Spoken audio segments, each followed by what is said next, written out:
Hello, everybody, and welcome to the very latest CADS episode. I am joined here tonight by someone probably a little bit out of the norm. It's not a Tottenham fan. It's actually someone who works in statistics and does videos on this kind of thing. And frankly, if you're not already following this guy, you absolutely should be. I am joined tonight by Finn from Sincere FC. How you doing, Finn? Yeah, very well, Stu. Thank you for having me. I really appreciate it. All right. So somebody recently sent me one of your videos on Bluesky, and I took a look at that, and I was like, this guy knows what he's talking about. It was the one, the NBA stats, the usage rates. And I have to Yes. say, it was really well done, like really nicely researched, really nicely laid out. So even idiots like me could understand it. And I thought, I want to see more of this. So I've watched a few more of your videos. You don't have a lot up there. I think 3 videos at the moment you've got up there Yep. that hold up play, usage rates, and clutch players, right? Yes. Exactly. So yeah, so I am now a subscriber, and I've got that little tick on so that when you release something new, I will be notified straight away. So I will be watching. Could you just tell everybody who's watching now about your channel and what it is you're trying to do? Absolutely. Yeah. So the idea is that we're using statistics and video footage to try and look at the game in different ways. There's a lot of statistics that come from different sports and from different walks of life and business that I'm trying to apply to football to help fans understand the game through a lens that we normally don't. I think in the Premier League, especially, there's a lot of people who are paid to talk about football, and they expand on the narrative part of football and the Hmm. emotional part of football in a way that I could never do better than. But I think taking some of the things I've learned from American sport like basketball, baseball, etc., and applying it where possible to football has helped me learn a lot, especially about things like transfers and how players transfer between one club and another, which I think is what we're going to talk about a little bit today. Yeah, I just thought it was really interesting the way you were taking stats from one sport and then applying it to another, particularly the usage rate. When you looked at that, I Yeah, mean, it did seem to answer a lot of questions that you hadn't even asked in a way. So I exactly. thought, yeah, that's a really interesting video. So I will be linking to these as we go through the video. So keep your eyes up there, everybody, for those little cards that pop up, and watch them, and then get back to us and let us know what you think. So the transfer window has just closed, and the point of talking to you tonight was.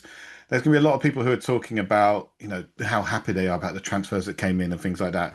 But I don't think there's going to be many people who will be talking about the impact that the players have had from a purely statistical point of view and the changes it's going to make and the effect it's going to have on the squad. It's a lot of it will be, oh, it feels great. It feels like this player is going to make a difference and things like that. So if we could try and get into some kind of metric that gives me a Xavi Simons going to be an absolute genius on the field, I'm going to feel happier by the end of this because I already think he's going to be fantastic. But something to back that up would be nice. Can we do that? Yeah, absolutely. I'll try my best. Excellent. Okay, so there's been a fair bit of turnover in the squad in the last year. There's had to be. It started with Ange Postecoglou, and now it's been not finished off, but the process has been continued by Thomas Frank. Looking at it, what do you see from your point of view? I think when I was looking at the squad this afternoon, and doing a review of the different position groups, especially, I think there's such a big overhang from James Maddison and Dejan Kulusevski being out. I mean, it's it's unfortunate that Tottenham fans aren't going to get to see the full picture of what the team can look like with all the new additions and those two added in. But I think one of my big takeaways from this year is that I can see you guys forming into a really excellent attacking team once everyone is healthy, and knocking on wood that everyone who's healthy right now remains healthy. Players like Richarlison, who I think have had a history of being unable to stay fit. But one thing that stuck out to me was the depth you've added at striker. Even though it's just one player, I think the fact that you've now got three players up there, all with different qualities, but all who have the ability to affect the game in slightly different ways. Hmm. It gives me hope that a player like Richarlison will be able to, stay healthy despite the fact that you guys are playing in Europe again this season. Personally, I think I'm a little bit worried that Dominic Solanke is maybe going to take a back seat this year, given that you've brought in Randal Kolo Muani, especially if you continue to play with one striker. I think Kolo Muani is just a more effective player in terms of bringing his teammates into play than Dominic Solanke is. Even when you look at Dominic Solanke's time at Bournemouth, he's what I would refer to Solanke, that is, as a sort of endpoint striker, meaning he's really the one who wants to get in the position to finish the attack. And I think some people think Randal Kolo Muani can double up as a wide player, and I don't disagree with that, but the reality is he's had his best form at Frankfurt, at Juventus as the central striker, where he can bring other people into play. And I think from what I've seen from Richarlison early on in the season, it seems like those two are going to be the main two options up front. And I really like that in terms of your guys' squad setup. I think where I'm a little bit concerned, as I said, is that although you've brought in some attacking depth, the nature of the attacking players that Tottenham brought in this summer is that you've brought in a fair amount of risk taker players. I think that's really good for you guys in the sense that last season, there was a fair number of games where it didn't feel like the players in the team were ready to take those risks. And that's for a couple of reasons. So first of all, I went into, in the video about NBA usage rate, it shows you how Brennan Johnson plays in a very unique way compared to a lot of other wing players, which is that he really doesn't want to be on the ball all the time. And that's not a bad thing, but it means that you can't expect him, Tottenham fans know this well, you can't expect him to be creating a ton of opportunities for other players. He's the player for which opportunities are created. So I think I can see Mohammed Kudus having a lot of responsibility to create. I think that's okay. We saw in the game against Burnley, against what I would refer to as below average defenders, you know, he was really effective. But in the 2 seasons that he spent for West Ham, he hasn't got to that level of Heung-min Son as a creator. You know, Heung-min Son, even last season, despite not scoring a ton of goals, was one of the most efficient players in Europe as far as how much he's using the ball and then how much he's creating for his teammates.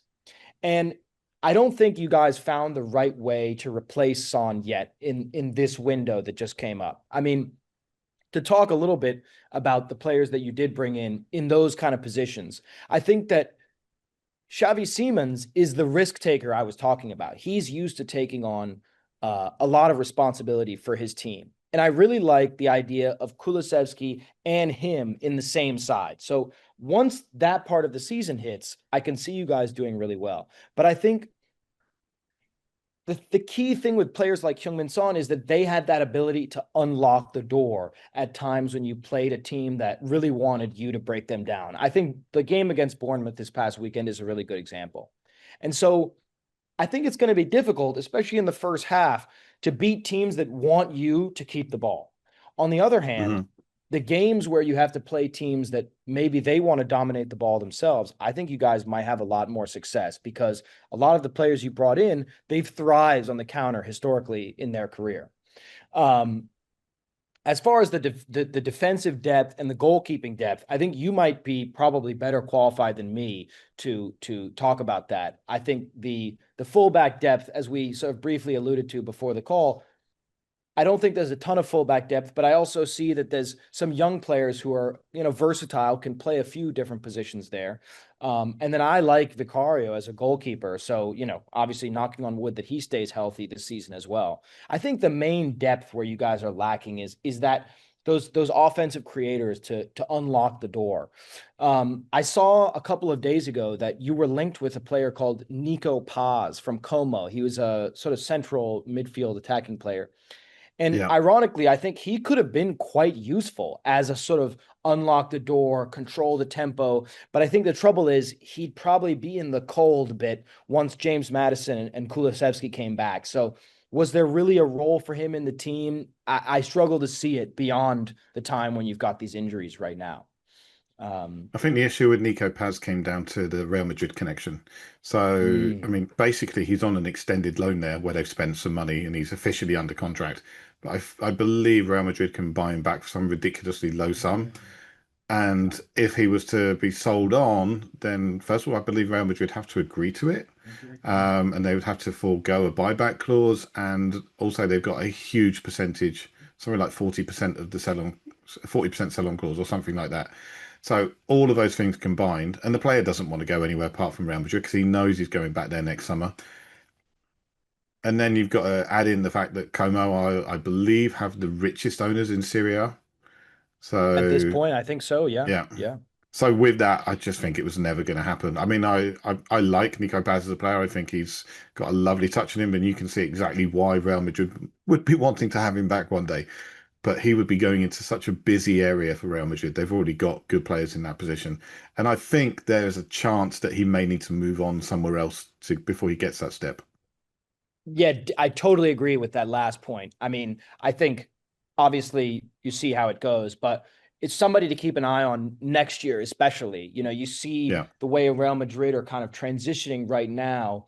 Their most sort of efficient playmaker for many years has been Luka Modric. He's been that sort of door unlock player in the middle, but they're now clearly trying to put Arda Güler in that position. And so I think with Güler and Nico Paz, they probably don't have use for both of them to play every week. That's probably too much of the same ingredient in your dish. So I think yeah, next season it could be one to keep an eye on, especially because I think, you know, players like James Maddison, they just, especially as he gets older, I could see him, you know, continuing to not be available on a weekly basis to play 90 minutes. Even last season, you know, I looked into the minutes and I saw Postecoglou only played him more than 70 minutes, I think, you know, 3 or 4 times. So you guys no doubt could use depth there. I think that's really the main thing that I see when I look at the Tottenham squad, especially just as I alluded to before. You know, Mohammed Kudus is an extremely direct player, and I've seen him have brilliant games, but he's never been on a team who at the highest level of the game are trying to keep the ball and hem the opposition in. And the importance of that is that, you know, when you're trying to keep the ball in that way, you don't always want a player who's so direct because, you know, we've seen this discussion with Jack Grealish at Manchester City and players like that. You know, it's not always beneficial to give the ball away. The only thing as a counterpoint to that, you know, you obviously have a very strong counterattacking manager now.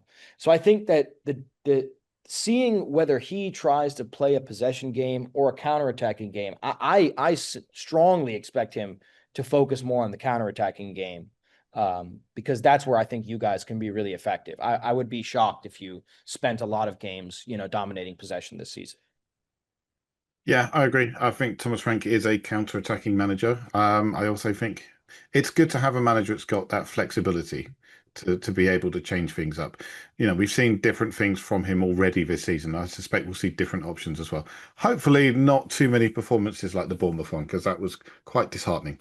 Yeah, Yeah, just to there's touch on the Bournemouth thing yeah, just go for it. briefly. I mean, I felt like that was a key, you know, that sort of game film could be used as a prime example for where you just need that player to unlock the door. I mean, I didn't even touch on Palhinha, you know, when going into the signings from the summer, but that's undeniably a good signing. I mean, you've signed the best defensive midfielder from the Premier League just 2 seasons ago. I don't think that Hmm. one season at Bayern Munich is going to change that quality. And you saw against Manchester City, he was the sort of destroyer to help you guys win back possession in those key moments. So I think it was just a question of, you know, do you have two, three of, you know, kind of similar archetypes in the midfield? That said, you know, it's possible players like, you know, Pape Sarr, he's so young that it's possible he could kind of evolve this year with Palhinha behind him. He feels that stability from behind. But, you know, I think when I look at players like Pop Sarr and Djed Bissouma on the usage rate diagram, you know, when you look Yeah. from left to right, you can see how much risk a player tries to take. And obviously you want those risks to pan out. But I think Papsar and Djed Bissouma, they're just not players who have taken a whole lot of risk for Tottenham. I think that risk-taking thing has fallen squarely on the kind of front four players. And I think that is where the difficulty to create chances in that Bournemouth game really came from, in my view. Yeah, I think that's an area we have definitely improved on over the summer. Just getting Richarlison back fit, if he does stay fit, is almost like a new signing in itself. But Yeah. then Xavi Simons coming in, Kudus coming in, Kolo Muani, who we can play up front or we can play over on the left. I mean, he has said he's happy to play anywhere the coach wants him. Personally, I think he's more useful directly through the center and playing up front. But we'll see how it goes. I mean, I've been looking at some stats and things that say that he is actually considerably more effective through the middle than someone like Dominic Solanke, who can be a little bit limited. I mean, certainly his conversion rate was nearly twice as high than Solanke's was, which was really eye-opening. And personally, I'm a fan of players coming from the Bundesliga or players that have played in the Bundesliga recently and seeing how they progress when moving to the Premier League. Yeah, there's been a lot of successful attacking talent, especially, you know, I think the last 10 years, but especially since the pandemic. Yeah. Speaking of attacking talent coming from the Bundesliga, I think that another thing when I was sort of looking through the squad, um, is you know, the gap between who you guys have as starting players, and the players who are sort of squad players and expected to play roles and make substitute appearances. And, you know, I would guess you play in sort of cup games and things like that. The main attacking players I see, you know, Wilson Odobert and Mathys Tel. Is there anybody that you see taking a major role as a sort of sub, frequently used sub alongside those two players in the attack, or do I have that mostly correct? I've it's kind of difficult to see who's going to be playing out left. I have my preferences, but then you look at the effect that Johnson has on the side, and you say, well, Johnson is probably nailed on to be going down the left. We've never really relied on him to be someone that gets involved in the build-up play. He's the guy who finishes the ball off. You know, in your usage rates, I mean, you were looking at him as an attacking midfielder, and I was like, well, he if you were to put him as a forward, he'd probably be much higher up, right, in terms of his usage rate. But compared to other attacking midfielders, he doesn't look too good because when he gets involved in moves, if he's not the one finishing it off, it generally breaks down. It's not so Yeah, hot. But yeah, I think Odobert has a huge amount of talent. I think Tel will yeah. probably end up being a centre forward, which means we could end up with three or four very good centre forwards. So someone's going to have to leave. That's just not going to work out. But for me, Odobert is the future of that position. But you go long term, then Mikey Moore is the guy because Mikey Moore, who's currently on loan at Rangers, is someone I really want to see more of. Yeah, absolutely. And I think, you know, the connection with the club as a youth player, obviously very important. Hmm. When I was looking at Wilson Odobert and Mathys Tel, I was trying to see sort of the best version of each of them, or certainly the version of them that was kind of most fully expressed at the top level. At least for Odobert, I was looking at that 2023 season for Burnley, and then Hmm. Mathys Tel that the same season where he was mostly a substitute for Bayern. And I think that the main thing that you notice when thinking about those two players is that, you know, it's two players who got used to playing a large role when they're on the pitch, especially Wilson Odobert, primarily for being the best kind of creative player in that Burnley team at the time. I Yeah. mean, you know, it was lacking in talent, but he was probably the most talented. Whereas Mathys Tel, he wasn't starting a lot of games, but he was also, you know, using the ball quite a lot once he came on as a sub in games. So he became the sort of one of the more ball dominant players. I think to a large extent, that's Bayern Munich trying to give him the freedom to grow, develop, you know, take risks and learn and create. And I think that with players like that, you know, you can see how the confidence is it's difficult to build up that confidence when you go from the type of roles I just described to Yeah.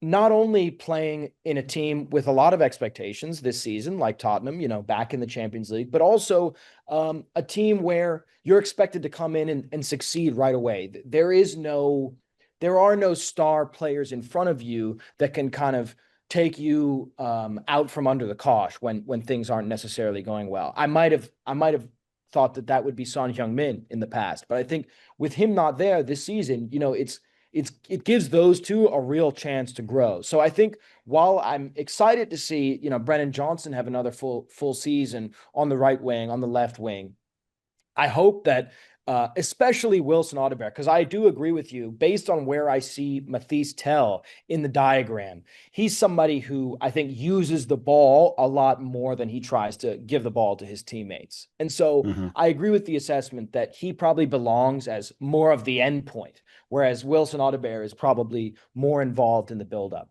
But I think neither of them has the experience to be the sort of main creator right now. So it'll be interesting to see whether, they get the chance to kind of grow into that, because you guys, players like Moore, you've actually loaned them out. Even players like Manor Solomon, who's not at the club at this time, Yeah. he got that chance when he moved to Leeds, for example, to be that sort of ball dominant player, and he was effective there. But I think it's a big, as I say, it's a big gap between what you'd be doing for that kind of team versus what you'd come in and do for the Tottenham team, and obviously at a much higher level than the Championship as well. I think one of the concerns I have is we seem massively overloaded on the right. We've got players that seem happiest playing out on the right-hand side. So we've got, although Kudus is left-footed, Kudus prefers playing out there. And he's fantastic, don't get me wrong. I think he's going to be amazing. But we've also got Kulusevski, who can play through the centre, but also some of his best games have been through the right. We've got Brennan Johnson, who majority of last season played through the right, a little bit through the centre and a couple of times on the left. And then Wilson Odobert's best games have been on the right for Tottenham. So massively overloaded on one side. And if you look at the statistics from the first three competitive games we had, something like 71% of our attacks went down the right-hand side. And that's why I think we've signed someone like Xavi Simons, because it can help move that over towards the left, because he predominantly plays over on that side. So I think with that, we'll see a little bit of the creative mantle being taken over and shared a little. Oh, definitely. Especially as you say, Simons being a sort of right-footed player. I think most of the young players who kind of play across the attacking three positions and the wings and sort of number 10 positions these days, those players are inverting much more than they're playing the sort of orthodox, you might call it, if he's left-footed on the left side. I think that as you said, although Wilson Odobert's best games, I think, came on the right so far, that, this is something that I've had to think about a bit when looking at individual statistics about players, is that we have to be cognizant of the gap right now between my fullback is Djed Spence and my fullback is Pedro Porro. I mean, I think among fullbacks in Europe as a whole, Pedro Porro is one of the best players going forward on any team. Not Premier League, on any team, period, next to players like Hakimi. He in terms of statistics looks more efficient than a player like Alexander-Arnold even. So I think that's a massive boost for any player playing on the right. And when I was looking at Spence's statistics today, I've seen some Tottenham fans praising, him, and especially again in the Manchester City game, it seemed like people were happy with his performance. But he's definitely, as you said, there's nowhere near as much buildup coming on that left side. Now, there's probably some managerial instructions going on at the same time there. Obviously we can't know that. But I think once the fixtures start coming very thick and very fast, I mean, I'm sort of curious to see if that might change, because, perhaps Porro's not always playing on the right, midweek games or something like that. And whether you guys actually, there's that weird, I mean, not to draw on different Premier League teams, but you see that when a player like Fernandes doesn't play, or when a player like Palmer doesn't play, it's not that Manchester United or Chelsea necessarily do better, but there's that element of, oh, now what do we do? Where, the teacher's gone, the substitute teacher's in, and we're trying to figure out, okay, what's the hierarchy when you take this guy out of the team? I mean, Manchester City, I think, have a bit of that going on as well, with Kevin De Bruyne not in the team. So I think it could be interesting to see some of those games just from the point of view of like, okay, how are we going to grow? Because I think you guys have such a young team at this point. It's not like I can really say what the roles are going to be. A lot of these players, you've seen the sort of best versions of them. And when you kind of add those together on paper, it looks like a really interesting mix. But at the same time, I mean, from what I can see, at least, this is going to be a group of players who, especially at the start, for example, after the international break, I think you're playing Wolverhampton in the first match. And I could see that being a really sorry, it's not Wolverhampton the first match. I believe it's West Ham is the first West match Ham after the and break. Wolverhampton are fairly soon afterwards. And we've got Leeds as well. We've got a nice little run coming up, certainly. Yeah, I mean, I think that the game that will be most telling about what Thomas Frank is doing tactically and how you guys can adapt is that Champions League game against Villarreal. That first Hmm. one, I think 2 Wednesdays out, because a lot of expectation will be on the team to win at home, certainly. But, Villarreal as the away team take like 27% possession or something like that. So they'll definitely be doing some of what was happening in that Bournemouth game of, okay, come on, what have you got? And so Show us what you I can do. remember, yeah, exactly. I remember last year, or sorry, 2 seasons ago, Richarlison was scoring a lot of important goals in the Champions League. I'd expect him to be the sort of player to watch in those games as well, simply because I think a chance will come from a player like Mohammed Kudus or Pedro Porro, getting one moment and one yard of space to play in a pass. I remember Richarlison's goal against Marseille, I think, in your Yeah. guys' first home match in the Champions League 2 seasons ago, came from a very similar kind of opportunity. Was that the towering header he had on that one? Yeah, yeah, that was a header. Yeah, Yeah, far post yeah. header. Yeah, that was a nice one. Yeah, no, I think it's going to come down to the relationships that are built between players, because one of the things that Mo Kudus was saying in his first interview after his first game was like, it was nice for Richarlison to score those goals, but he's got to be better at giving him the ball in the right way, and he's got to learn how the striker wants the balls to make best use of it. And I was like, oh, I really like the sound of that, because a lot of players, it's a case of, oh, put your head down and put the ball into the right area. Certainly under Ange, they did a lot of training, play the ball here, play the ball there, and then this is the ball you're going to put over, and it's for the attacker to go for. But it seems that with Kudus, he's actually going to try and build a relationship with his attackers and find out, right, you want the ball to feet, you want the ball to head, you want it coming onto your left side or your right side, you want to run onto it, and being able to give them the ball in the way that they want. And I think that's a really nice step. Yeah, absolutely. I mean, I think I've looked at Mohammed Kudus for a long time as somebody where you think, okay, if this guy can, as you said, if he can form a relationship with somebody where Hmm. they're sort of, like Son and Kane, they're finishing each other's sentences and he's playing the ball, he's not even looking. He just knows where Kolo Muani or Richarlison's going to be. I think Yeah. what the thing that by far the biggest amount of variance in your guys' performance this year is going to be the evolution of Xavi Simons. I mean, this is a guy Oh where yeah. if you take all of the Bundesliga players, um, aside from Florian Wirtz, and there was a player on Heidenheim, lower Bundesliga club, who was extremely ball dominant in basketball. They call it sort of heliocentric, like the sun Hmm. around which everything else is happening. Xavi Simons was basically the second most ball dominant player in the entire league, and that's not to say that that's not going to adapt well to Tottenham, because Tottenham have used a few ball dominant players in the past. That's James Maddison. That's Dejan Kulusevski. So it's not like that is out of kilter with what you guys have been doing going forward already. But I think to your point, Xavi Simons is a young man. I mean, Mohammed Kudus is, and I think this matters more than I ever realized with football. Mohammed Kudus,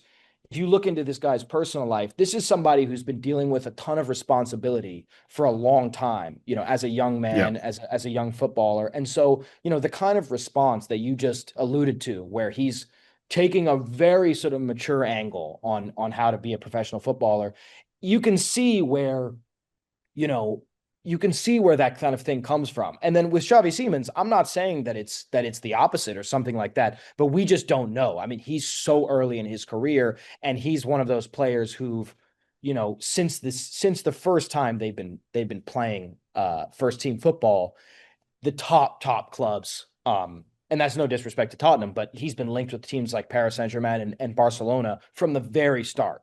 So I Oh yeah. think to a degree at Leipzig, the opportunity was a bit like, okay, me. And there was a couple of endpoint players, Luis Openda, Benjamin Sesko, who are allowing him to take the ball in the middle of the field. They weren't getting on the ball as much in the middle of the field. So I think with him, he's got to make sure that he can adapt to, like we were referring to a little bit with Nico Paz at Como.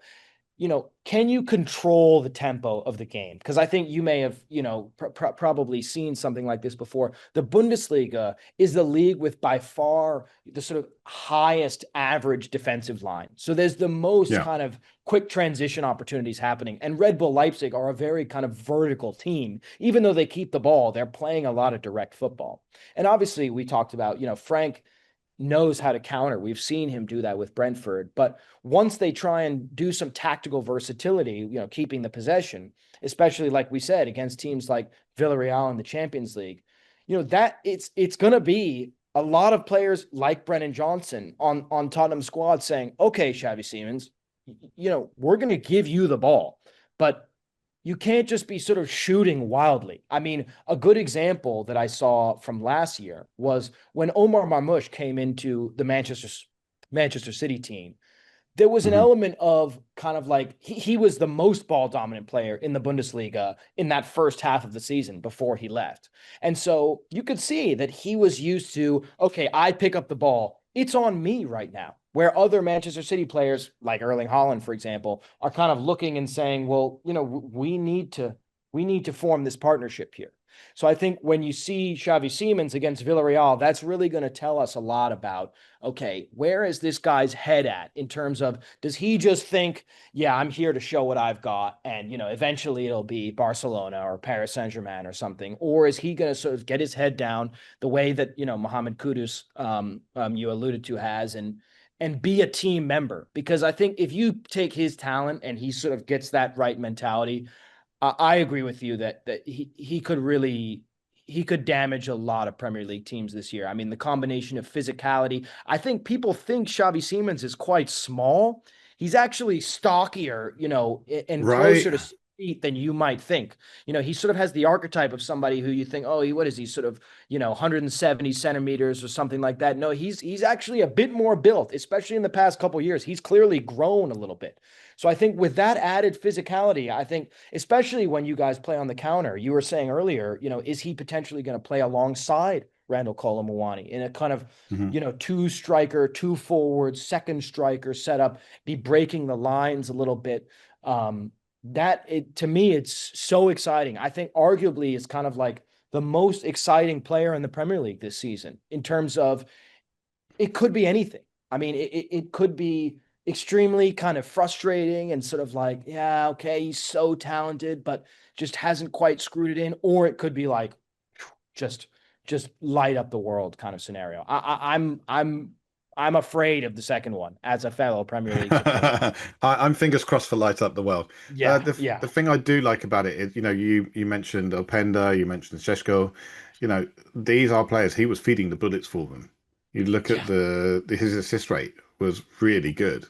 And wow, if he can do that for Solanke or Richarlison or Kolo Muani, we're going to have a very, very good season because that kind of player makes a massive difference. And I started the summer, he was the one player I was talking out and go, I really want him. I hadn't even thought about Kudus at the time because I didn't think that was likely to happen. But when I heard that Simons was on the market and, people were talking about him, I was like, oh, that is somebody I want.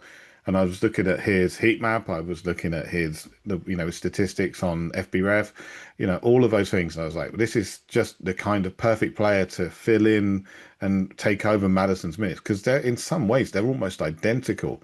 They're both not as big as some other players, although, as you said, he's like 178, something like that. Yep. I was surprised how tall he is, frankly. Because I keep thinking of him as that 14-year-old kid in the Barcelona videos. Exactly. But I'm sure I'm not the only one. But, he's kind of probably got to get over that a little bit. He will be looked at as the smaller player, and he has pushed on. He has become a different kind of player. And I'm really looking forward to seeing him have this season and potentially just be that breakout player for the league, because I think it would be fantastic.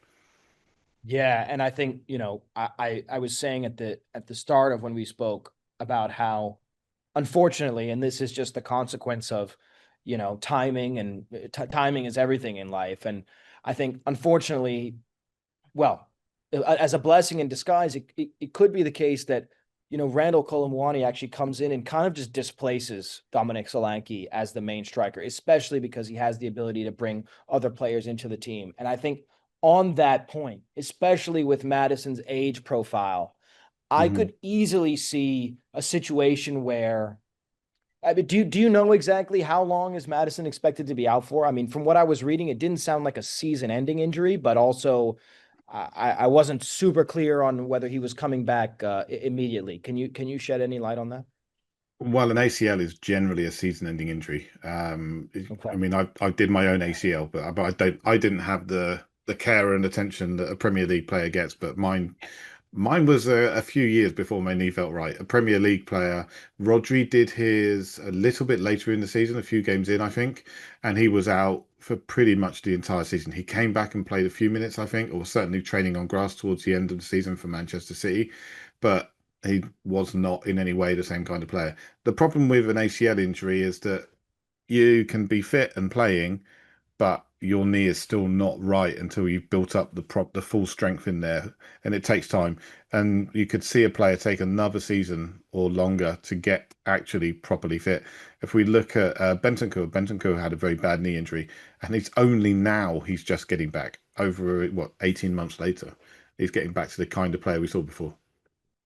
Yeah, I mean, I think he's somebody that we haven't really mentioned a whole lot in this discussion, but especially given where he's at in his career, what I was going to go on to say was basically that now, and you've kind of clarified it for me. Now that Maddison is going to be out for an extended period of time, and to your Hmm. point with cruciate injuries, anything that's sort of lower leg and muscle tears and things like that, it's difficult to build up the confidence to come back. And Xavi Simons basically at the opposite point in his career. I mean, he's just coming into that athletic prime.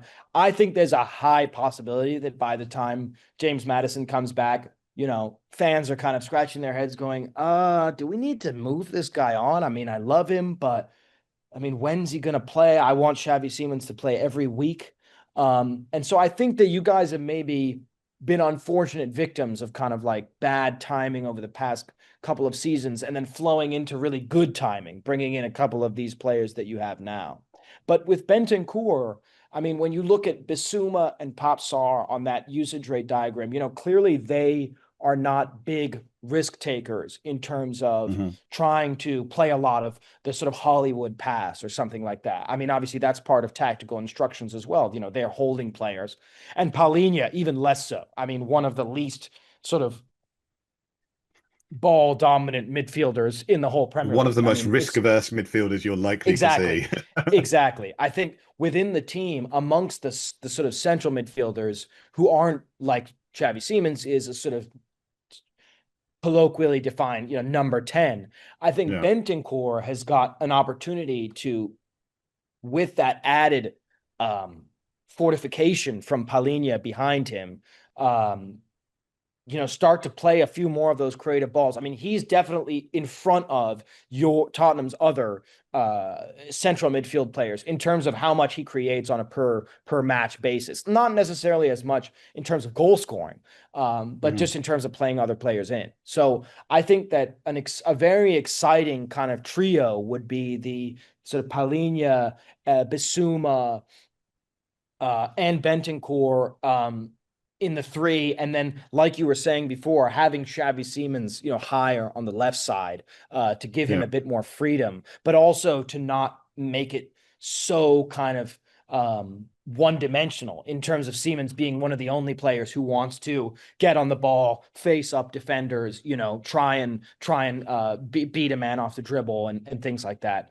I'm really excited to see with Bentancur because I felt like, to your point, he's just hopefully coming now into a period where he's going to get a really extended run of playing time. And I think we've yet to really see that, like sort of best version of Rodrigo Bentancur in the Premier League, at least. I think he's another one where I think could be a sort of the long term future, or at least the next Yeah. season going forward with the other roles that you've added. He's a player I really appreciate. I just think he's one of those players who looks like he could play the game in slippers. He just looks so comfortable so often. But he has the challenge of young Lucas Berval, who has come through and just I mean, he was probably our young player of the season last year. And well, no, he absolutely was our young player of the season last year. And he's got so much to his game and he's just getting better. And we saw when he came on against Bournemouth that the whole team looked better. Somebody was willing to get hold of the ball and be a little bit more confident on it. Because against Bournemouth, one of the things that we seemed to do was seem to lack any kind of technical know-how of what to do when we got the ball. It seemed to be like the idea was like get it to Kudus, but the only way we could get it to Kudus was by pumping at his head. And I keep saying I don't think Kudus is, great at controlling the ball with a header. So it was difficult. It's difficult. But there's Yeah. long season, long season. Okay, so from your numbers, from what you've been looking at, you've talked about, usage rates. One of the other videos you did was on clutch players. Who are Tottenham's clutch players? I think when you look at the numbers in terms of how the goals stack up, and when you compare those with some of the what I was sort of defining as important misses, meaning good chances that if you kind of watch them on film, you'd say, yeah, the elite players are going to score that goal, or at least they're going to put a shot in a place where it's difficult to save. Ironically, even though the goals aren't the prettiest, I think Brennan Johnson is consistently scoring the most important goals within the team, at least during the past season. I think some of your best players looked a bit strange on that chart because they played so little. Dejan Kulusevski just didn't play enough and then scored a few goals at the start of the season when he was fit in matches that were essentially over. Either Tottenham had already won that match or they'd already lost that match. I think he scored one important goal in your guys' game against Manchester City last season in the first half. Kind of important, yeah. It worked. Yeah, exactly, right? So not a sort of stereotypically like a sort of match-winning goal. I mean, it was in the first 20 or 30 minutes of the game, so it ended up being quite important. But in terms of, I think, where I become a little bit concerned, especially as I was saying before, Dominic Solanke, not only was he scoring a lot of what I'd call sort of low leverage goals, meaning just in lower importance moments of the game, but he was also scoring primarily against the weaker opponents.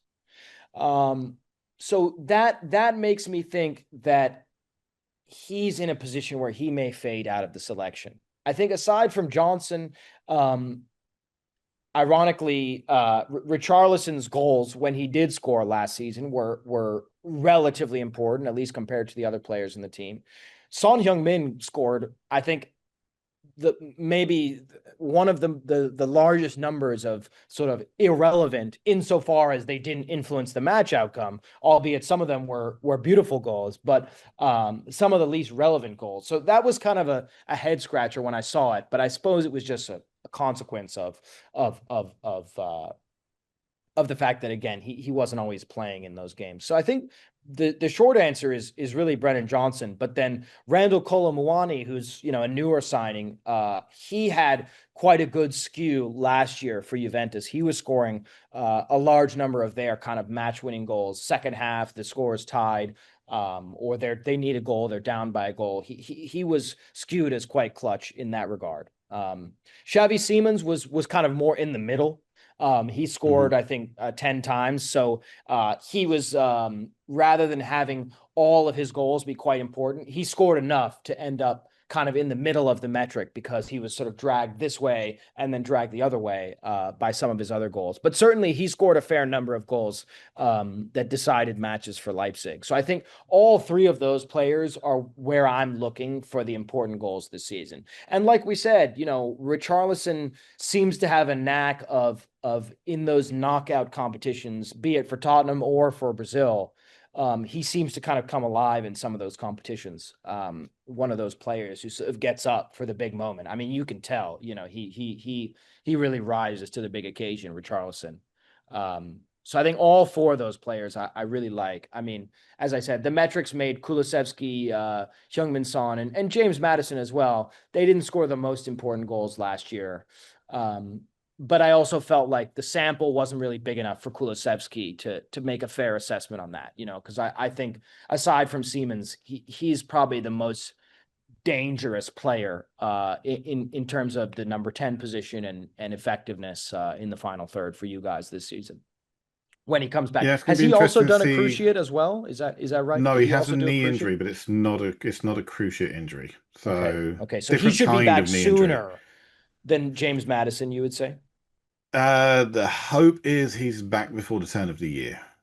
People are Okay. saying around November. We'll wait and see. I mean, knee injuries are, particularly tricky, and we've seen players go out. Well, it's a few weeks, and then suddenly, no, it's a few months. Right. So hopefully he will be back. Hopefully, when he comes back, it could very well feel like a new signing because an extra boost of impetus to the Definitely. side. It could be fantastic for us.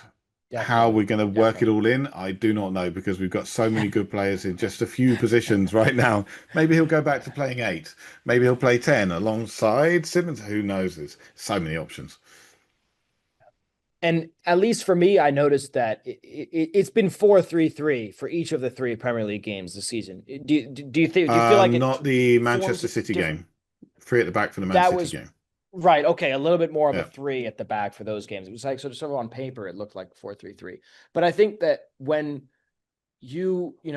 again, I think as I said a couple of times, the main fixture I'm looking at in terms of okay, how have we grown? What have we learned? Is that Villarreal Champions League one to see Hmm. where all the hierarchy lines up. But yeah, as you've said, another big set of questions will be asked once Kulusevski's back in the team. I think I agree with your assessment that the most effective place for Siemens to go would be on that wide left advanced position. But to your point, I mean, when you look at the Brentford tactics from last year, they played a fair amount of games with a kind of two striker setup. And Yeah. Johan Wissa is definitely that sort of I'll go stand in the place where we want to score and Hmm. you can do whatever you want with the ball, Brian and Bomo. But obviously for you guys, that's a sort of whole raft of players. So I think the fact that you have people who could fit in those roles, like a Kolo Muani, like a Richarlison, to go stand in Yeah. that spot. That makes me think that Frank could roll out a sort of two striker system more than a few times over the course of the year, and or kind of in match shifts as well, rather than from the start. If you guys need goals or things like that. But I agree with you. I mean, it's a lot of talent. It's a lot of new talent. And I Hmm. think you guys probably have the most. I mean, Chelsea obviously every season seems to have a whole new raft of players that we've never seen before. So they're always kind of interesting to watch. But aside from They've got a that, couple of interesting I'm players themselves, certainly. yeah, yeah, Esteval looks a proper player, I have to say. yeah, It's definitely. just scary because of his young age and the fact they've got him in so early for such a lot of money. But he Yeah, does look like someone who could just burst at any time. He could be fantastic. But one of the things I liked under watching the Thomas Frank games with Brentford is you look in there and say there are players that kind of play in similar roles. Whereas Norgard was probably more progressive than someone like Palhinha is. Um, you know, he had Damsgaard who would be getting the ball and immediately distributing it straight away to the wings and letting players get onto it. There was no delay, there was no faffing about, which has been something that Spurs have been accused of a little bit over the last few years. And I think with someone like Simmons, he could play that role, get the ball, distribute it very, very quickly, and then move to get into the space to pick up the ball again if needed. So that could be another string to the bow that we've lacked because James Maddison has been out since, what was it, the Newcastle game in pre-season. definitely, definitely. I think the main difference between the two players you just alluded to is that Mikkel Damsgaard is kind of that, you know, I sometimes I describe players like Mikkel Damsgaard as, this guy just shows up to work in the sense Hmm. that he'll try a step over or something once in a while, but he exactly what you just said is what I would imagine is in his head in terms of do not make this complicated. Get the ball, feed it, especially because Brentford had a sort of obvious best player in the team. Whereas I Yeah, think with Xavi Simons, because he's so multi-talented, there's, like I was alluding to, there's an element of okay, yes, I am the best player in this team. I mean, that's probably up for debate, but just at least in terms of what he is thinking as he picks up the Thinking ball. probably not much of a debate. I think Xavi Simons could well be the best player in the club right now. Right, right. So I think when you see things from that perspective, it's like someone like Simons, especially because he's a young player, Mikkel Damsgaard also, I mean, he's not an older player, but he's 25, 26, he's spent a few more years at the top level. And obviously he's had a bit more of I mean, I'm not trying to say that Xavi Simons didn't earn his way to the top. Obviously he has, but Mikkel Damsgaard is somebody who was playing in the Danish league and, again, wasn't somebody that the Barcelonas were kind of looking at as like, okay, this is the next player. So the question of Xavi Simons is, are you going to, as you just mentioned, are you going to pick up the ball and trust that the people you give it to are going to be as effective as you with it, rather than, no, but this is me, I have to do this job. I think that's so common with young players who come into a team and think, oh yeah, this is my team. And I think that's especially because with Mohammed Kudus, I mean, if you can create that kind of synergy between Simons and Kudus and get him the ball consistently on the right side, I mean, he's going to be extremely dangerous, extremely dangerous. Yeah. He was already so dangerous for West Ham and, for the latter half of last season. And this is no disrespect to West Ham. I think a lot of people were kind of not understanding what Graham Potter's tactics really were about and what are we trying to repeat. And even through all of that kind of chaos and uncertainty, he was creating some of the most shots, for teammates per game, on a possession adjusted basis. So that just tells me, okay, even with a crappy setup, I mean, this guy's got a ton of ability. So I hope that Xavi Simons can kind of clock that. And I'm sure that's the kind of thing you see in training straight away. It's kind of like, whoa, okay. And I don't think Red Bull Leipzig didn't have a teammate like that. So that's what I think bodes well, is that, hopefully he sees somebody like that, sees Kudus play a few crosses in and thinks, okay, yeah, no problem. You go, you take the ball. I'm going to go, help facilitate the build-up play. I'm going to go stand in a position where you can feed me the ball. And we'll go from there. But that's as I mean, we've touched on it a few times. I mean, that by far, him adapting to the role within your guys' team is everything. If he can do that, I see no reason you guys can't go back and challenge for the Champions League positions through the league again. Is assuming that there's 5 positions, I don't see why not. But I think, as I said, it could be difficult facing up against, I think you guys will do really well against the top 10. The bottom 10 is where it'll be kind of, well, actually, let me retract that. I think you'll do really well against the top 5 and the relegation sides. I think you guys will be very competitive. Your tactics work out extremely well to fit those. I think, 7th to 14th, where a lot of those teams are just saying, yeah, you think you got all this talent, go ahead and try. We'll beat you on the counter 1-0. That's where Thomas Frank has historically not been so hot. He's been had extremely good record against the clubs at the top. I'm like one of the best. He's had extremely good record against the clubs at the bottom, the ones you're supposed to punch down to. It's the ones on around your level, the ones in and around you, where there's been some, not shocks, but where there's been more difficult matches. And I mean, that was the reason why I picked out the Bournemouth match as being one that would tell us a lot about this Thomas Frank side. And it was slightly unfortunate to see a struggle, because it doesn't tell us anything new about Thomas Frank. One of the things I do like about the signings we've made, Kudus, Xavi Simons, and Kolo Muani, is that there's this feeling in football you shouldn't sign a player unless they've had a period of struggle, because you never know how they're going to cope with it.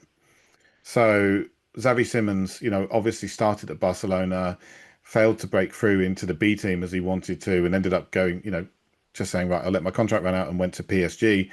Expected to do better at PSG than he did, actually had a bit of a rough time and ended up going out on loan, and there was a period where he was getting a lot of flack and a lot of, some fairly unkind words said about him, but he's come through that and become a better player because of it. You talked about Kudus. He had a rough season at West Ham last year, and he's come through that. And again, showing that mettle, showing that inner strength. And Kolo Muani, since joining PSG, he's been, basically out of the side and then sent out on loan, and they've been trying to get rid of him. So if he's been able to go to Juventus and get 8 goals and 1 assist in half a season, it's not bad going. So I feel that there's going to be a little bit more metal, a little bit more mental strength to the Tottenham side than we've seen in the past, because we bought players who have struggled and they've gone through it and they've come out the other side, and we can see what they've got. Absolutely. I mean, I think, ironically, someone who kind of fit that mold to a degree, but then there's a sort of caveat in there, is when Solanke comes to Tottenham, he's kind of fresh off of his best ever season by essentially a country mile. I mean, sure, he scored 25 plus goals in the championship for Bournemouth and the year they got promoted. But I mean, that season, it was just the relationship between his goals and his XG was so different than what it had been in the past. And you kind of wonder if that was, to a degree, like this past season, the 24-25 season, was that setback for Solanke in terms of like, okay, this is the next level. Teams are kind of expecting me at this point now. I'm not a sort of, oh yeah, and then there's Bournemouth. They've got us circled on the calendar. They've got me circled on the calendar. They're watching my game tape.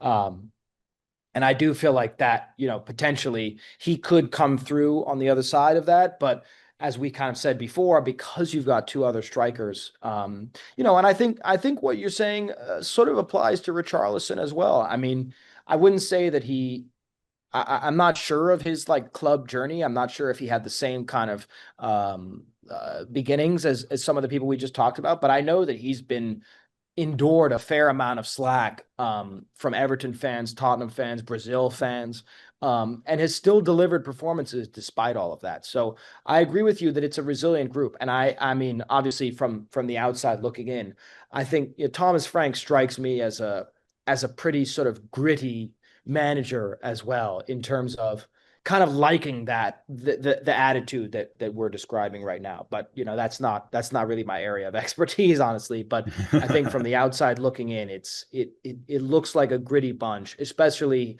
as we said, kind of with the defenders you guys have got. I think it's a steely group. It's not it's not too flashy of a group. I think that's where I'm hoping Djed Spence can really bed in and become that fourth player in that back line, especially because you guys have got Pedro Porro, is such an attacking fullback, so effective. Unfortunately for Djed Spence, it's a workman's job, I think, for him, especially, you were talking about how there's a bit of an overload on the right side for Tottenham. I think that's kind of true with a lot of Premier League teams in terms of several of them have kind of weirdly accumulated left-footed or right-sided players who want to cut in onto the left. So Djed Spence is going to have a big defensive job a lot of weeks this season. And so, that's this big part as well is can you guys keep goals out on that left side? Obviously, presuming that Romero and Van de Ven both stay healthy. It's a big if. Because if they can stay healthy, if Richarlison can stay healthy, several big ifs, unfortunately. It's we're going into the season with some doubts and some concerns. And it's just a case of like put your hope in the side and see where it takes us. Okay, well, thank you for your time. Could you just tell us what you've got coming up next? Because I want to know, just personally. Yeah, absolutely. So this week, now that the transfer window's closed, I'll be going through several of the biggest transfers from this summer, one of which is actually Xavi Simons to Tottenham, and talking about whether those things kind of make sense given the roles that the players had on their previous team and how that fits into their new team. I'll be going over some young players that I like from each of those leagues, one of whom is Nico Paz that we spoke about earlier in the episode. And then some content that's a little bit different coming towards the end of the season. Some content about long-range goals and long-range assists in the Premier League, and an example I found of a pair of those that I think will stand out to a lot of people that I don't think most people will have seen. So I'm very excited about that. And then I think at the back half of this season, I'm going to be telling some stories through a data-focused lens, but also a bit more of a narrative lens as well about some of the players from the 2000s and 2010s that I think people in the new generation don't necessarily know as well, but were very important to the development of European football. One of whom I think is a former Spurs forward by the name of Freddie Canute. Oh, him with the Velcro a, chest. Yeah, yeah, yeah. So a lot of exciting stuff, and that's on Sincere FC for the audience, everybody. Yeah, if you enjoy data focused football content and content that other people aren't necessarily making on YouTube about football, I think you'll really like the channel. So please check us out. All right, so thank you very, very much. All of the videos we talked about tonight, you'll find links to them down in the description section below, and of course a link to the channel.